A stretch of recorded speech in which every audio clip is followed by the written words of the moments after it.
This is Self-Starter.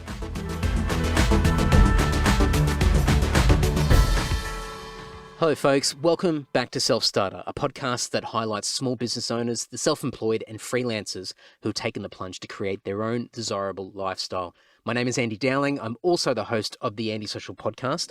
I play bass in the Australian metal band Lord, and I'm a dispute resolution specialist, so I like to dip my toes in a number of different things.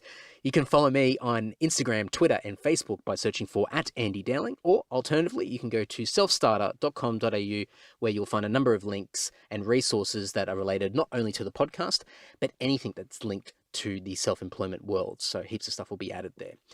Now, thank you so much for tuning in once again. And as you can tell, we're in our early stages, our infancy stage of Self-Starter. So thank you so much for the support that you've given so far, as well as the feedback and suggestions that you provided as far as where Self-Starter goes in the future. So thank you very much for that support. It means a lot.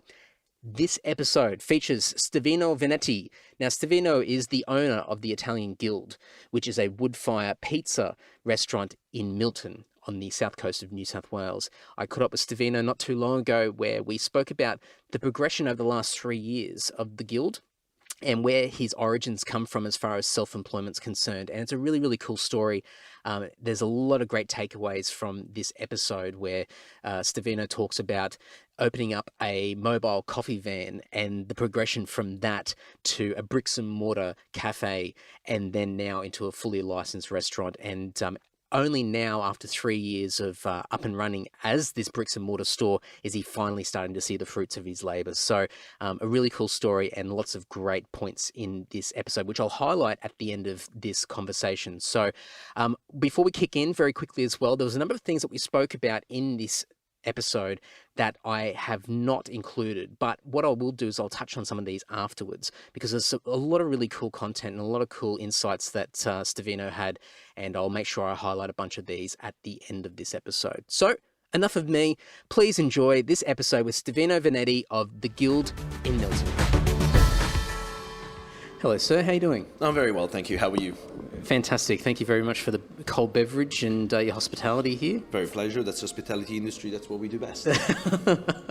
Tick, tick, tick. Yes. Do you want to just give yourself a brief introduction and who you are, what you do? My name is Stefano Vinetti. I am the director, owner, and floor cleaner of the Italian Guild Milton, which is started as a cafe into a cafe pizzeria into now a fully licensed restaurant. Pretty good scale up. Yeah, a few years down the track. It's been about 3 years now of 12 hours a day, roughly. Yep. Yeah. Yep. That's where we got to with and a good team. How long since the inception of the cafe itself? How long's that period of time been? Well, we started as a cafe, and I was still running and owning a coffee van, which I started all my career as a self-employed person. So baby steps, I suppose. And so that's about 3 years ago now. It was the 18th of August 2014. There you go, on the money, that Yeah, day. you got to know, it's her birthday. So Yeah. sometimes I forget my mum and dad's, but not the business one. So. You mentioned just before, prior to the cafe, you had the mobile. Yes, everything started from my descent from Sydney to Manana, in just not far away from Aladalla, and I was just recovering from an injury, a back injury, working as a chef in Sydney, and Sydney was too busy, too expensive for me and my neo-wife to support a lifestyle and be able to start something, or at least even start a life. So we decided to move south and recover and try to feel better about myself and energy-wise and physically. And with a clear mind, I decided that I was in desperate seek for a good coffee. And from the decision of wanting to have a good coffee, I decided to make the best coffee in the area, like under my, of course, judgment. But for the Manana area, that was a pretty good start. And I project managed and built my coffee van called Cafe Selector. And we started the first day with a $60 taking, which was pretty depressing after spending nearly 50 grand on a project, believing that I was going to do it. We did about 25 to 30 grand. So that was the very first reality check that I faced in business. And a few years later, year after year, we ended up doubling the takings, the daily takings, to eventually we were doing quite well. And, of course, as normal human beings, we decide to take on something bigger and take a larger bite and try to chew it down. And so opportunity came, and I started also a wood-fired pizza trailer, which was combined with the with the cafe, a mobile cafe, and at events and caravan parks, so mostly seasonal. And then from that, I decided to take another big bite, and I started the shop. So this is like a bit of a scattered sort of a timeline, but yeah, I've been self-employed for now nearly 7.5, 8 years, I suppose. So that moment, like that time when you moved down the south coast, and that point of kind of resettling yourself down here, and then making that first investment of, as you said, like $50,000. What was that moment? Did you already have that in your head? I mean, you're Not a at confident all. kind of guy by the looks of it, and us talking and whatnot, but no doubt you would have been shitting bricks. Well, everything comes with within you. I suppose when you know that there is no chance you're going to drive 100 k's or more every day to go to a mindless job, when you know that there is a lot of opportunity in an area that is underdeveloped, you kind of want to be one of the developers, and not such as like putting a house, buying a block and putting a house, but more developing the services of an area. You just decide to, let's see if this works, pretty much. You just go for what comes from within you, and, you fight some fears of, I'd never had the fear of not getting things to work out. That, I wouldn't be in business in the first place. Sometimes, you just have to be sure that you're going to give it the best shot, and you're going to do the best that you can. And I suppose as well, good support from a partner, just even at home, giving you a pat on the shoulder and saying like, come on, mate, you can do it. That's a great help. You get to face some difficulties, but in a way, whatever achievement, it's your achievement, no one else's. So, and that's a boost, and that gives you the confidence and builds the confidence. I was so funny enough. I looked like I thought it looked like a bait van, like a lolly van, like a pedo van, because I was waiting for someone in the South Coast to do my signage, but I ran out of money, so I looked like in a white van with like The suspicious... with a super suspicious. I was like, God, I'm gonna get pulled over now, and they're gonna ask me some serious questions, because, but we had a sign painted by, like, hand painted sign, and we kind of did a bit of a guerrilla advertisement as well. So it's, Oh yeah, what did that look like? it was just, like hand painted on cardboard signs of like coffee van, 1K ahead, stuck on electricity pole like at 12 o'clock at night. Yeah. Just one on top, like piggybacking each other's with their one of the stapler, hammer staplers that the tradies use. And, just had to do just enough to raise a bit of money to then put the money back into the business and expand. Because that's what it's been, basically. It's not that I won the lotto or I'm doing any illicit drug trade with my business. I reinvested every single money that we took from the business back into the business without paying ourselves a wage, my wife and I, or we just lived with the minimum lifestyle, like down basically to the minimum requirements for a lifestyle. We had food in the fridge, beers and music in our ears, and nothing else. And every money made through the business was reflushed into an expanding, like buying a better coffee machine, or putting better signs on the van, upgrading the water tanks or the pumps, and keeping something on the side for insurances and all these things. you just slowly, brick by brick, you bake your brick and then you put it in place, and then after you make another one, you bake it and then you put another one on. So it takes a long time to establish, or at least to be able to not go backward in money. And there's no point of paying yourself, honestly. Oh, absolutely. So, you'll never get any traction. But one thing that I've noticed, speaking to a lot of different people that have, I guess, taken those first few steps and got into any form of self-employment, whether it just be freelance work or actually building a business, bricks and mortar and whatnot, is that the secret, which is not really a secret, but the main thing here is that nothing has to be perfect straight away. As you said, you didn't have the signs ready to go exactly how you wanted them, but you need to get moving. So you can always add and expand as you go, but the main thing is that you're moving forward. Yes, totally agree. And as well, you know what, to tell you the truth, I was pleased I didn't have a sign when I started, because I didn't want to compromise, because you kind of, you fake it until you make it in everything in life. Mm-hmm.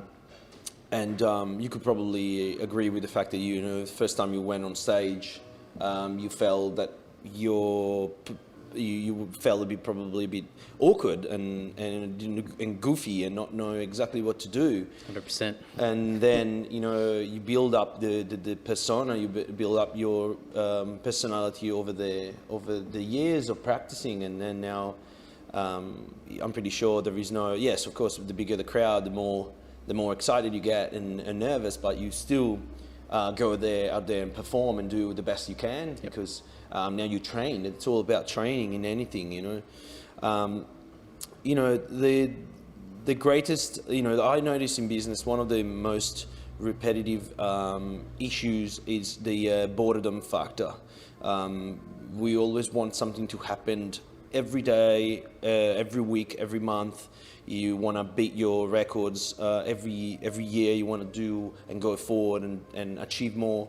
And sometimes this doesn't really happen. And if anything, sometimes you hit a bit of a flat spot, and you don't progress. You actually go back, and you can see costs go up, and you get framed into a position where you think, oh gosh, we're not going to go ahead from this. There's nothing else now to do, and you get into this boring part of the business, which is the maintenance of the trade, which kind of like kills a bit of the excitement of the next step.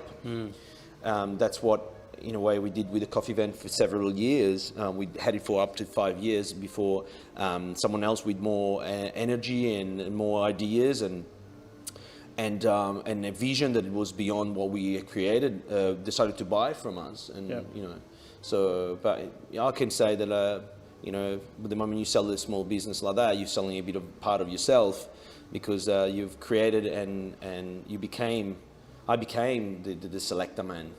And so, it was an excellent experience, an excellent way to enter into the business world. I wish I knew as much as I know now 7 years ago when I started with the van. That would have been a much better start for me, But, that's what we are here to learn and experience, and just getting satisfaction in the journey along the way, that day to day, even if it's a plateau or a dips or whatever it might be. It's it all adds up to wherever you're going in the end, because you're going to learn from the bad days as much as the good days. Yes, absolutely. The bad days, I take more bad days than good days in my experience bucket. I like to analyze the bad outcomes to learn from what went wrong and make it better, or at least not trying to commit the same mistake the next time it occurs, or we're close to face the same situation. The best, I suppose the best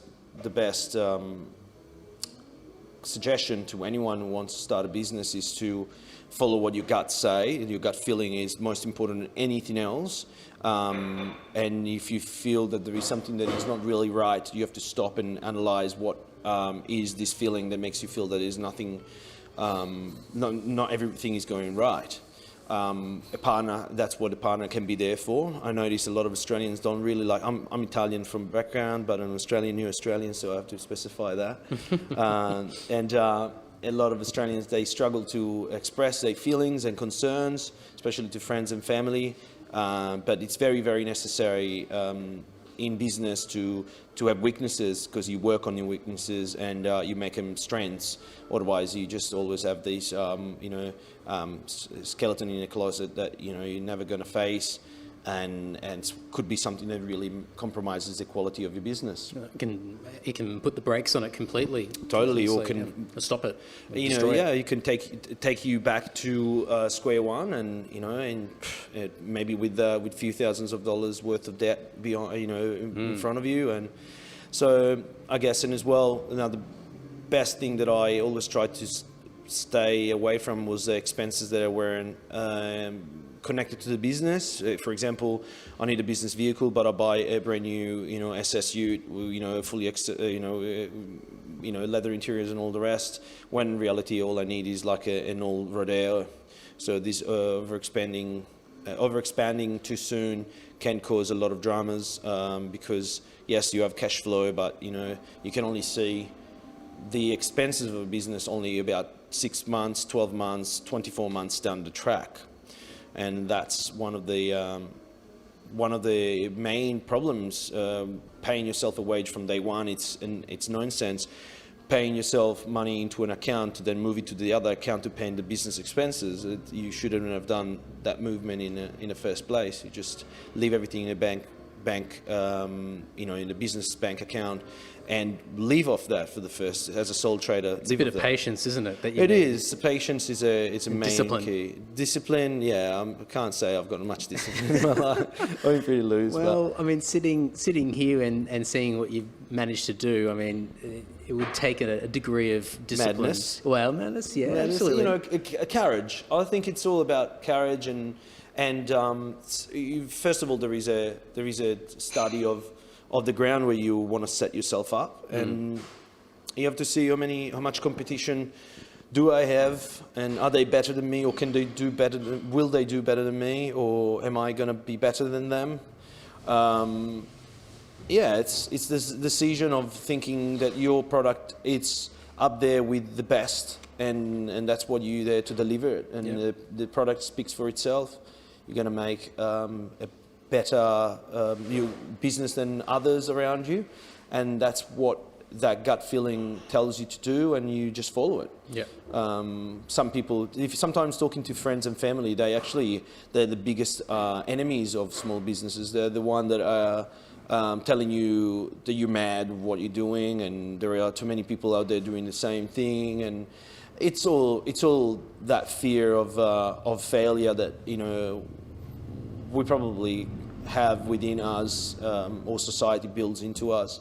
But I totally ignored that, and every time someone was giving me the cold shoulder, I would just like smile and slowly raise my middle finger at times while they weren't watching.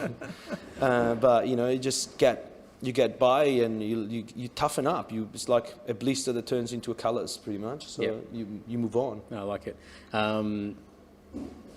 A lot of the other business owners and I guess freelancers that I've spoken to and know are dealing with probably more product more so than service. And You're working in hospitality, you're providing service, and people generally have to come in to be able to deal with you as far as a business point of view. Have you, or would you ever look to expanding? I know, like, obviously, from a digital point of view, you can do advertising and marketing to draw people into where you are. Yes. But would you ever consider selling products that you might sell in here in an online capacity or anything like that? Or are you more focused just on the local community here, and then obviously the traffic coming through to draw people into the premises itself? It's an interesting question. You see, food, hospitality, like, you cannot supply a service online. Realistically, you can sell vouchers for your restaurant. You can sell pre-packed coffee beans, which I thought about doing. But realistically, when you're dealing with people and directly, face to face, when you run a business which is a manufacturing business, It's a distribution business. It's a service business. All combined in one. We depend on weather. We depend on how much money people have to spend. We depend on their holiday season. We depend on the passing trade, on reviews online. There are too many things that can break or make this kind of business. And most of it, it's hospitality. This is always what I say. It's hospitality. First thing, you have to be hospitable. You have to be a good host. You have to welcome people. And you cannot really welcome people online unless you have a mad website, which you paid thousands for. And at the end of the day, once they see your website once or twice, unless you're selling specific coffee making equipment that is branded with your name and is not generic that everyone else can buy from other websites, especially eBay or Alibaba and all those things where you can buy things for 1/10 of the price. Yep. Quality, I don't know, but that's what the price nowadays speak for itself. I don't know if this is a good idea. I mean, I'm an old school business person. I believe that the word of mouth speaks 100 words and it's the best advertisement, because I could be spending thousands of dollars saying how good we do in business and how better we are than everyone else, but all we need is a few bad reviews and a couple of people putting a bad word out saying that we don't know what we're doing, and we lose money for the advertisement and reputation in very little time. So the quality and the continuous trade and quality control is the only thing that keeps you alive in business. Of course, everyone tells you, even your accountants will say that you have to cut costs all the time. You have to cut costs on food costs, for example, or staff. But the moment you compromise one of the qualities, you become just like everyone else. Yep.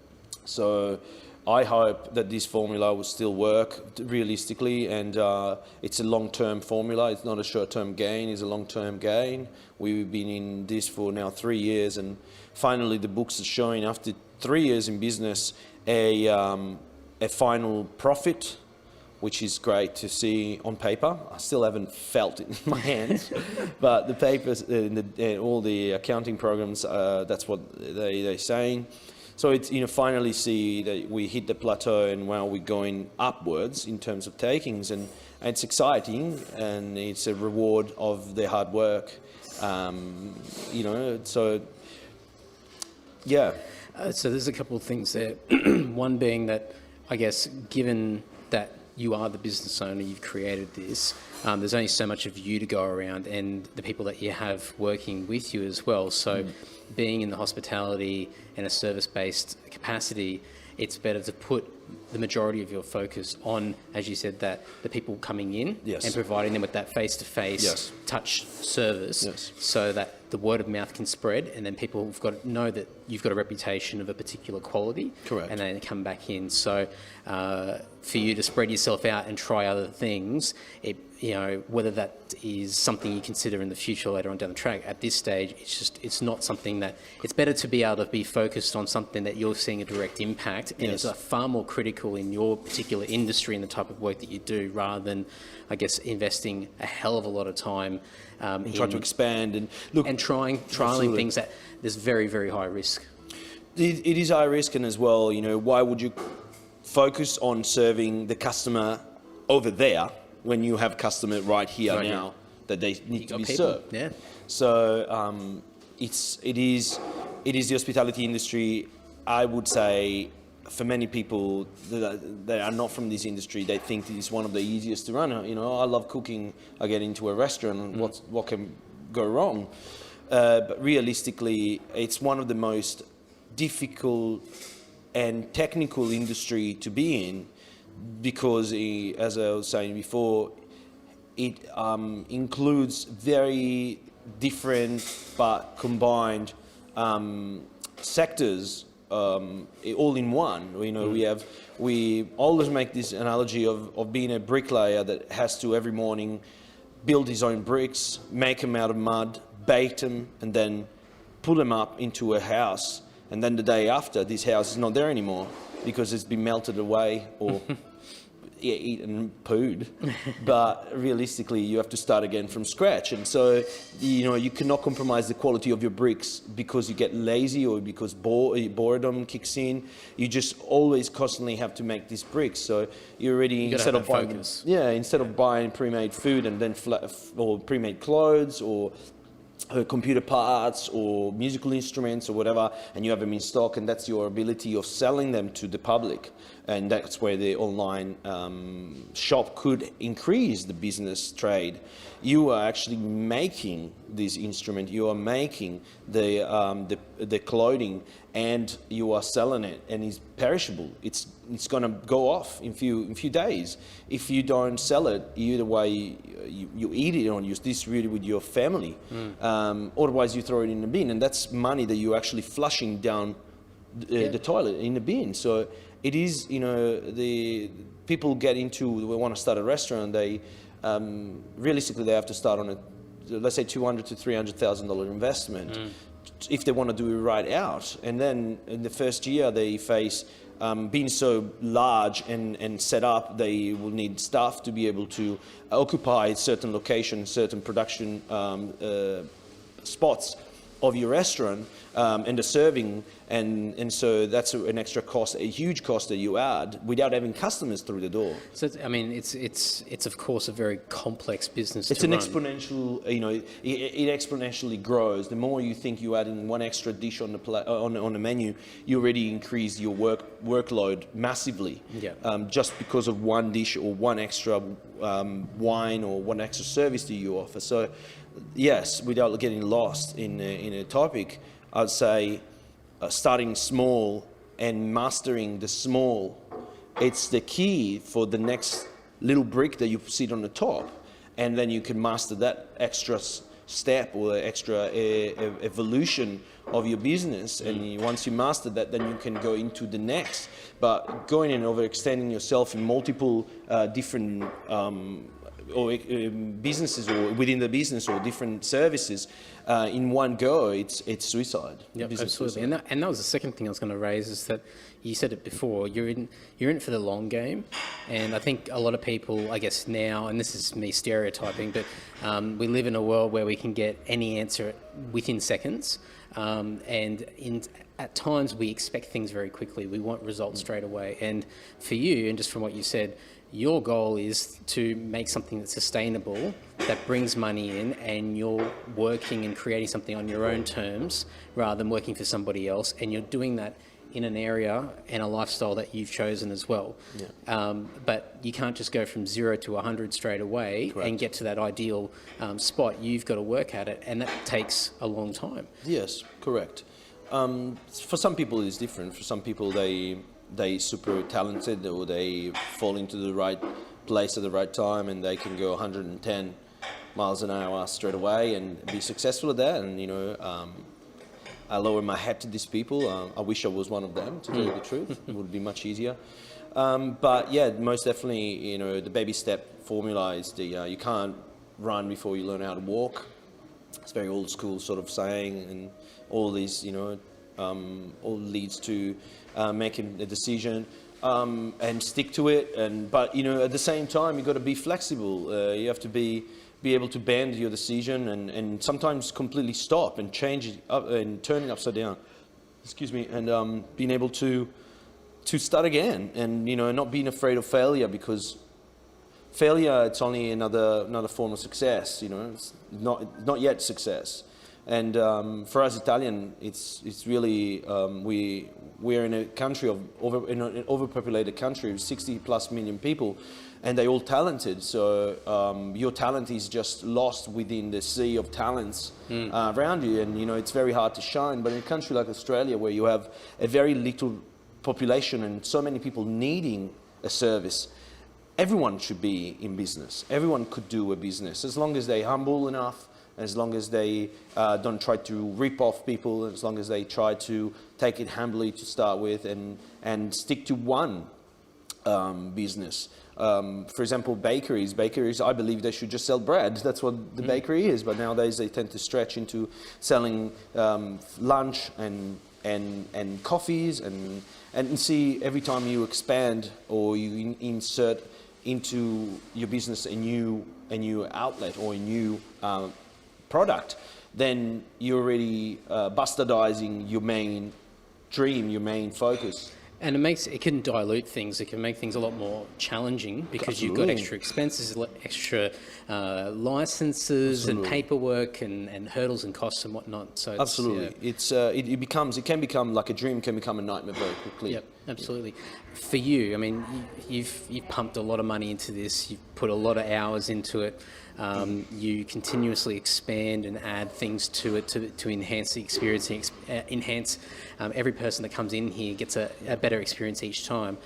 For you, what's the next, say, I don't know, next 1 to 2 years look like for you in this business? Is it just sort of maintaining and building what you have, or are you still looking to add things? We definitely have reached the final stage 3 sort of expansion and develop this business. Of course, we're still going to twig and make it, trying to make it a much better experience for our customers constantly to retain and gain more customers. Of course, we're becoming more popular day by day, and with popularity, a lot of judgment comes as well. So you're going to be able to accept, good judgment and bad judgments.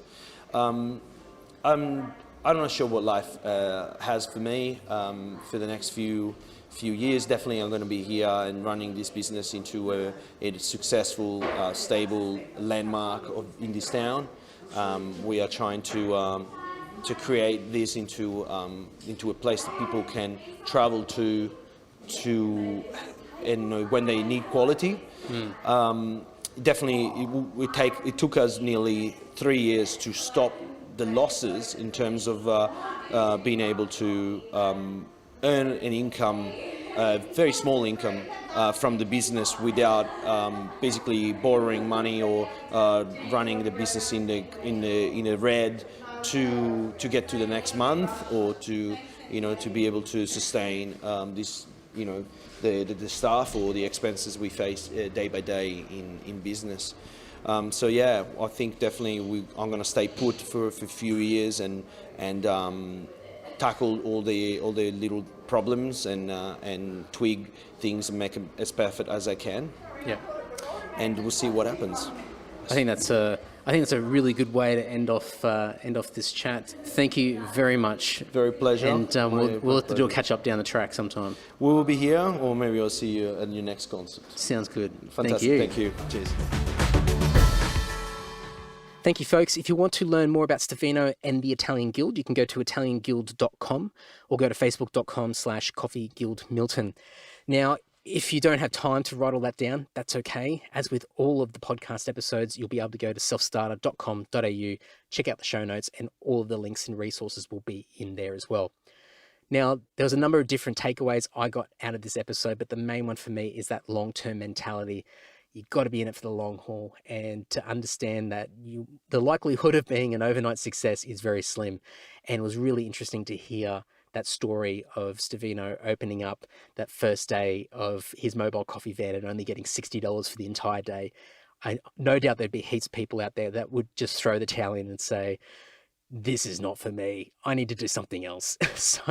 But for him, it was obviously, there was a vision, and he was in it for the long haul. And so that made the difference for him. And I think that's a reassuring message for a lot of people getting started, that you might not get the traction that you initially were hoping for, but as long as you stick at it and you keep moving forward, eventually with longevity, things will start to pay off. But you just got to keep moving forward and not stress too much that you might not be getting the attention or traction that you were originally hoping for when you first open up for business. The other thing off the back of that was the decision for him and his family to live within their means, and also to be disciplined with their personal spending. So the money being generated from their business was being reinvested back into the business to give them the opportunity to scale up. And whilst, yes, they might not have been able to live a life of luxury, it did result in the business getting to a point now after 3 years in operation, being able to see some of those successes and seeing a little bit of profit coming in. So it's obviously paying off. And it's an obvious thing, of course, but it's something that a lot of people don't do. So a very interesting and valuable piece of information that I personally got out of that. Everything else is going to be over in the show notes over at selfstarter.com.au. I'm going to have a number of of blog posts generated off this episode and all the other episodes of Self Starter. So make sure you go over there. Thank you, as always, for tuning in. I'm going to leave it at that. Another episode coming out in a fortnight. In the meantime, keep checking the website, keep checking the Facebook page, Self Starter Official. You can follow over there. I'm going to have a bunch of content being released in the meantime. So I'd love to hear from you. Love to get any suggestions of other businesses. Lots of stuff coming up. Thank you very much for the support, and we will see you soon.